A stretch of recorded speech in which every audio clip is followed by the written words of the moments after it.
Namaskar. Hello and welcome to P Guru's channel. I have a new guest today, Ambassador Anil Trigunayat, and we're going to talk about what took place perhaps before or leading up to the agreement between Saudi Arabia and Pakistan. Let's welcome Ambassador Anil Trigunayat ji. Ambassador sir, Namaskar and welcome to P Guru's channel. How are you? Thank you, Sriji. So nice of you to have invited me on your channel. Sir, the pleasure is all mine. Viewers, those of you who are not familiar, I'm sure you are all familiar with Trigunayat ji, and he is a member of Vivekananda Foundation, and he's been in very, very sensitive posts, and I think he continues to do something. He's continuing to be busy. We are hoping to make this once a month program, and it's going to be most likely on Thursdays, fourth Thursday of the month at 7 p.m. IST, like today. And we're going to talk about a topic. Sir, first thing is, when I read your name, I was reminded of Adi Shankara's Shivashtakam. There is a complete phrase he talks about. It goes like this: Trigunam, Trigunakaram, Trinetrancha Triyayudham, Trijanma Papa Samharam, Eka Vilvam Sivarpanam. So, I'm getting a little emotional because you made me chant something that's very pious. Now, let's take a look at what happened. Sir, we've done this thing many times. हार कर भी जीतने वाले को बाजीगर कहते हैं. ऐसी क्या बाजी खेली है sir, this failed marshal, that everybody in the world, sans India or maybe Russia, thinks that this guy has done something unbelievable in Op Sindoor? Well, I don't think it's anything great to do with Op Sindoor in the first place, Mr. Iyer. What I find is it has a context. And the context is Pakistan is still a non-NATO ally. Number two, Pakistan is a rentier state. And number three, it has the Islamic bomb. It does? It has Islamic bomb, which nuclear bomb. Yes, that's what it calls itself, as possessing the nuclear bomb, and which is at the disposal of the Islamic countries for the cause of Islam. And I always say that, and I agree with you to a great extent, that Pakistan has this uncanny ability to encash its nuisance value with every major power, whether it is China, whether it is USA or Russia for that matter. And the Gulf countries, which had really hypothecated their security to the United States, have felt cheated in the last about 10 years. Since 2015, when Saudi Arabia and about 27 Sunni countries formed this alliance and went and attacked Yemen. And thereafter, the Houthis have been attacking the Saudi installations, despite the United States protection of the Patriots and everything. And 50% of their crude oil production was affected. And the Americans did nothing in that. And then now we saw what Israel had done with impunity, attacked Qatar, a country that is again a non-NATO ally, but a very important partner of United States. And 2 minutes later, when President Trump assured them that there will be no other secondary strike, Netanyahu goes ahead and tells that there will be, wherever there are terrorists, we're going to go and hit them. And as you know, in the past, Saudi Arabia and the United States had jointly egged on Pakistan and made Pakistan do the dirty work of creating Taliban and the Mujahideen against the Soviets in the 1970s and 80s. So Taliban is the creation of the United States to that extent. And therefore, Pakistan has played a great role. Similarly, as you know, the Pakistan has been instrumental in bringing a rapprochement between China and the United States through Henry Kissinger's visit, which went via Islamabad. So this is something that they have played. Secondly, because they have been all part during the Cold War, both Iran, Saudi Arabia, Pakistan, and Israel, they were all on the US side during the Cold War 1.0. And so therefore, they have all know about the way things move. And the Pakistani intelligence outfits are well embedded with the CIA. The Pakistani military establishment is become virtually an integral part of the Pentagon to a great extent. And you have seen the meeting between the CENTCOM generals and others. General Asim Munir, who's Field Marshal, declared himself to be Field Marshal, went ahead and had lunch with President Trump. That is what changed the pace. Now, why did President Trump do is because he has been wanting to claim to end all the wars, including the India and Pakistan 4 days spite which India did against the terror outfits in Pakistan. So it is not that the Americans don't know that Pakistan has been harboring terrorists, but it is the chess game that they continue to play. And in that sense, India follows a policy of strategic autonomy and takes an independent foreign policy to a great extent in its own interest as well as keeping the global interest in mind. It is not to the liking of the countries that have an alliance mindset. Pakistan doesn't mind it.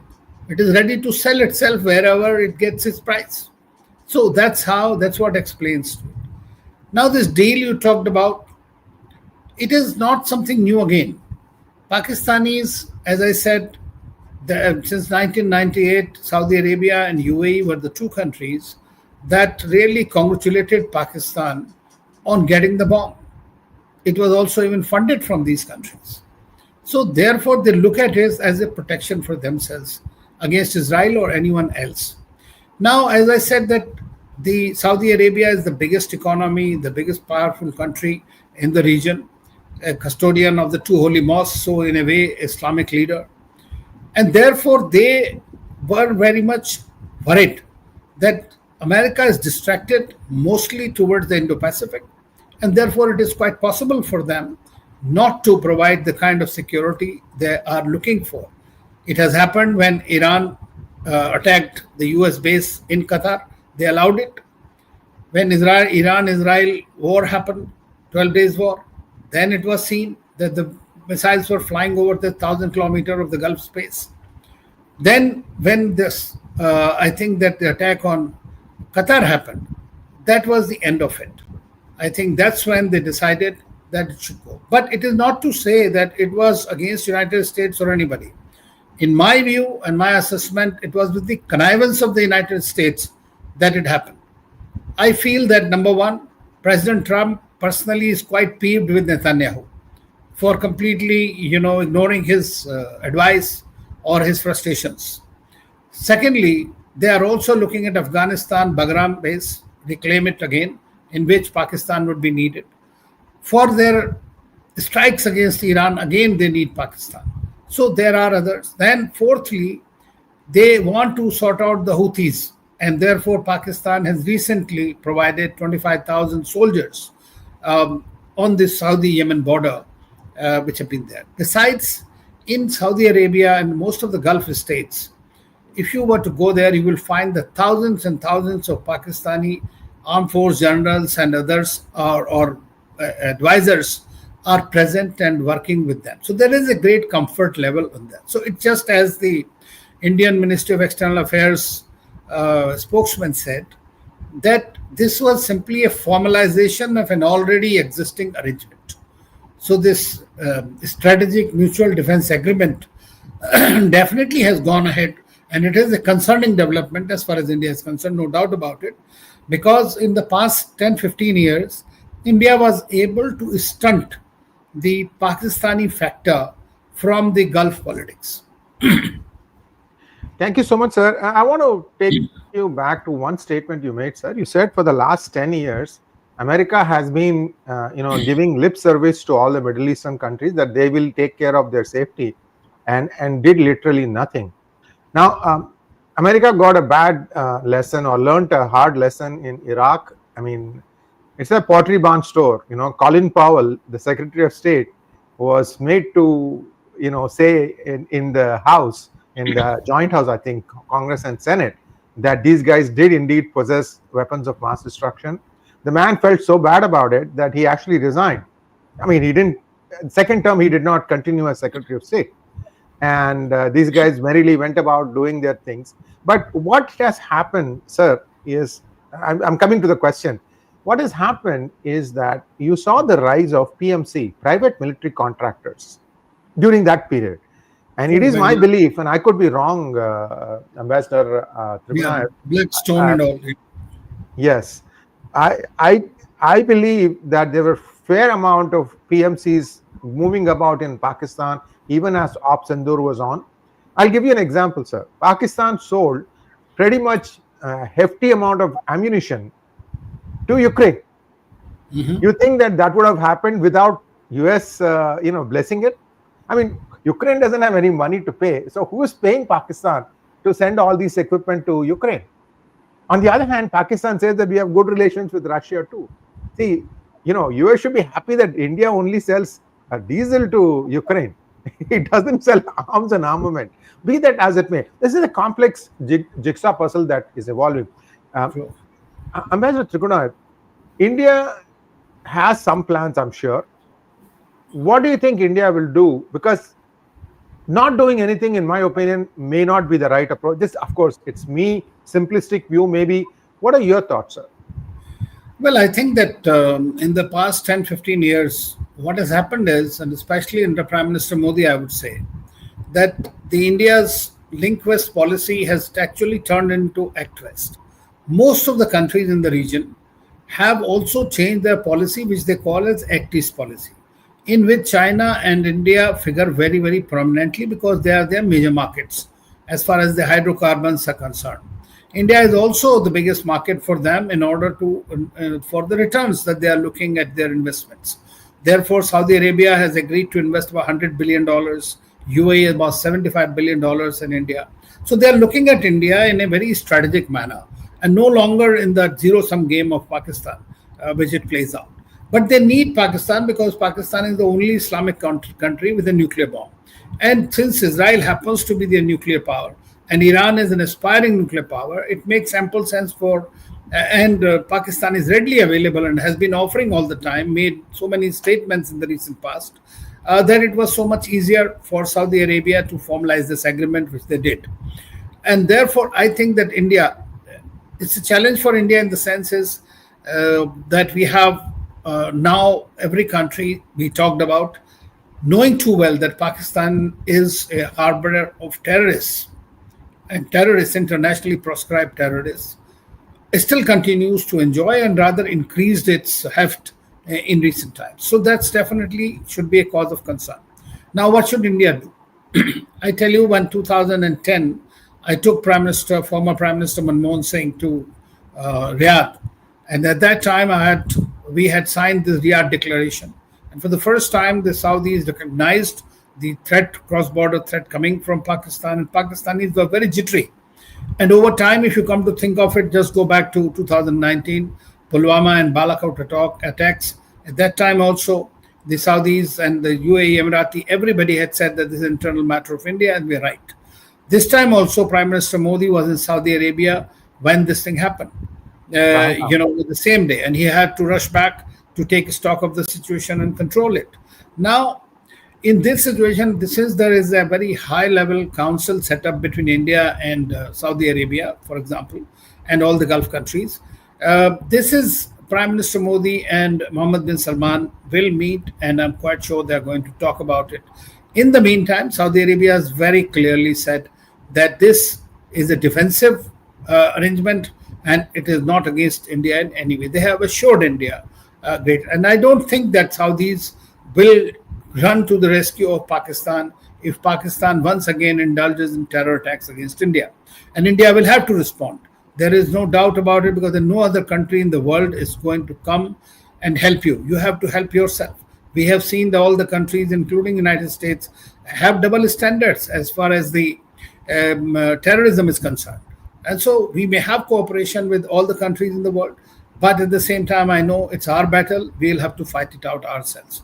And I don't think, given my experience and whatever the statements coming from the Gulf countries, Saudi Arabia, and what they have at stake, I doubt very much that they will put all their forces behind Pakistan in countering India.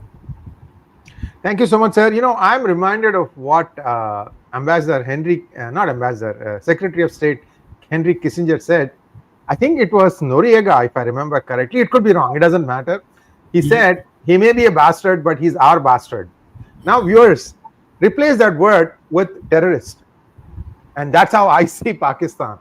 Ambassador Trigunayat, in this, I think net, US is actually losing out, don't you think? Because I'm hearing, sir, this could be completely wrong. I'm hearing that Saudi said, Saudi told US, you are not going to allow anybody in my country to be bombed by Israel. Some kind of a diktat like that. And now US is scrambling to get control of Bagram, the part that they don't have control of. And that is going to take this into a different orbit. We'll talk about it on a different day. So be that as it may, do you think US has actually gained from this? No, US has not gained from it. In fact, I really am unable to decipher the US policy and what kind of a sanity is embedded in it. I don't understand. They have made virtually everybody nervous by following the kind of policies, including, as I say, that the United States under President Trump really treats the friends, enemies, and frenemies alike in a samdarshi manner. So I think that this is a so they love everybody equally. So we should not worry about it so much. As far as Pakistan is concerned, it's not something new. In fact, they have believed in good terrorists and bad terrorists. There is no discrimination between A terrorist and B terrorist. That has been India's policy, even in Afghanistan. But they continue to do that. And finally, what happened is they created Taliban, they attacked Taliban, and handed over power after 20 years and trillions of dollars in losses, and handed over power back to Taliban. So I think that this policy has failed. It failed also in Iraq was the worst. I think I call it the mother of all evils, frankly, the invasion of Iraq. But because it has caused that terrorism did not exist in that extent, institutionalized manner. It has become ISIS and all Al-Qaeda, everything came out after that. So therefore, when you fabricate evidences against countries and use your disinformation campaign to malign a country, it becomes extremely difficult and it will always be counterproductive. And I hope that they have a course correction or some strategy in mind. But at the moment, Pakistan is eating out of their palm. So we'll have to continue to watch it. Thank you so much, sir. We don't have any questions, so we can wrap it up now. My last question to you, sir, is diplomacy continues even when two nations are at war. And one of the things I'm hearing, and I'll say it, it's okay, about Bagram and United States. See, Afghanistan, it is believed, gets about $45 million a month from America after they signed the deal in 2021. Just $45 million a month. And one of the reasons why US quit under Trump in the first administration was that the entire government and army machinery was getting paid by the United States. And I said, what the four-letter word, are we doing all this for? What are we gaining from this? And that's how the whole thing about let's leave this place came. Now, it is reliably learned that the remaining part of Bagram has been sold to another superpower. So Afghanistan can't give control of that to US. So that's an interesting new dynamic developing. I'd like your comments on that. Well, Afghan government has already said that they will fight for 20 years, but will not give Bagram Air Base to America, number one. Number two, you talked about $45 million or whatever. This is the Afghan money. It is not the US money, which has been confiscated. So that money is gradually coming to them, and that is also because Taliban is stabilizing a great deal. India has also, we have not recognized Taliban government, but we are collaborating with them. In their infrastructure. India is the only country in Afghanistan, and that's why, despite Taliban not being very agreeable to us for a long time, realized that the only country that can help them is India. And India has been approached again and again, including one of the companies I used to be on the board, which did the Salma Dam project, to come and manage the affairs. And so I think that they all understand. The other superpower you mentioned about is very much a part of the whole game. Russians have also said that we will not allow America to take over this Bagram Air Base once again. Chinese are also equally worried because that could be a watching point. So Pakistan is smiling all the way at the moment. But let's see how Pakistan trudges along between the United States and China. Sir, why this kick at India and deny access to Chabahar port? I thought India had actually done a fantastic job taking care of it and establishing a road that did not go through Pakistan to give essential supplies and keep connections on with Afghanistan. Well, this is precisely because their waiver was allowed by President Trump himself earlier for Chabahar port because supplies were being carried through to Afghanistan from India, and Pakistan refused to allow even the essential supplies like wheat and all through its borders. And so that's the reason it was done. But I think that they are unhappy with like President Trump said, bad things will happen to Afghanistan. So he stopped Chabahar port to punish Iran, push Iran into the basically into the nuclear talks once again, or some kind of a deal that he wants. Because see, his style is pressure as much. But he forgets one thing: civilizational countries don't give in under pressure. That's a fundamental thing that the 200, 300-year-old countries cannot recognize. Sir, the world, according to America, is transactional. Unfortunately, this does not spread to beyond a few countries. Even in Europe, they'll have a lot of problem because Europeans are very proud of their civilizations, different cultures, and so on and so forth. So, sir, what a session. I am completely blown away. This is something that we have not heard before on P Guru's channel. Viewers, please share this video, share the links with all your friends and relatives, and also please like this video. And I'd love to have Ambassador Trigunayat come back in 4 weeks' time, as this is just beginning to gather momentum. Thank you once again, sir. Namaskar. Thank you, Masai. Thank you so much. Pleasure.